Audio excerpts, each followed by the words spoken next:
ఒక ఎక్స్పీరియన్స్ పెట్టాలని వినండి. ఫస్ట్ మీకు చెప్పాల్సిన పాయింట్ ఏంటంటే ₹1 సంపాదించి పొలాలు దాచుకోండి. ఎందుకంటే చాలా ఇబ్బందులకి కారణం ఈ దాచుకునే గుణాలు లేకపోవడం. రేపు అంటే నేను మరీ అంతగా చేయలేదు, కానీ చేయలేకపోయాను కాబట్టి నాకు చెప్పలేదు అనమాట. ₹1 సంపాదిస్తే మీ ఇన్కమ్ కేవలం 30 అనుకోండి, కావాలి మీకు సంబంధం లేదు. అది ఆర్థిక ఏదో ఒక మొత్తాన్ని దాచుకోండి, అది చక్కగా ఉపయోగపడుతుంది. ఓకేనా? 2, సెల్ ఫోన్ వాడద్దని చెప్తారు పిల్లలకి, కానీ కాదు. మీ పిల్లలు చెప్పండి సెల్ ఫోన్ వల్ల ఎన్ని ఉపయోగాలు ఉన్నాయి, ఎంత నేర్చుకోవచ్చు, అదొక జ్ఞాన భాండాగారం అని చెప్పండి.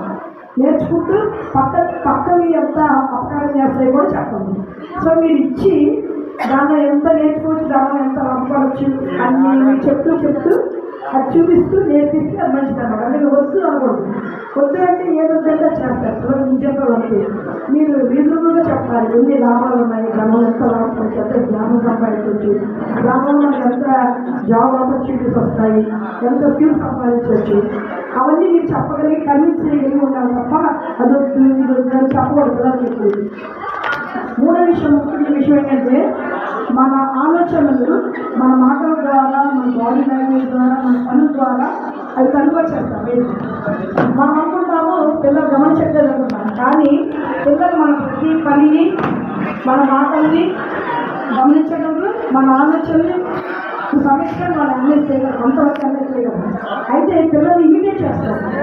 వాళ్ళ మైండ్లో మీరు చెప్పే మాటలు, మీ పనులు విపరాకాలు పడిపోతుంది. They repeat the same thing అన్నమాట. వాళ్ళు కొత్తగా నేర్చుకునేది ఏం లేదు, మనం చేసేదే వాళ్ళ మనసులో విపరాకాలు పడిపోతుంది. అప్పుడు మీరు ఒక చేయడం మా పెద్దవాళ్ళు మాకు పడిపోయింది కదా కాదు. పెద్దవాళ్ళు ఆలోచించే స్వభావం కెపాసిటీ పెద్దవాళ్ళు ఉంటుంది.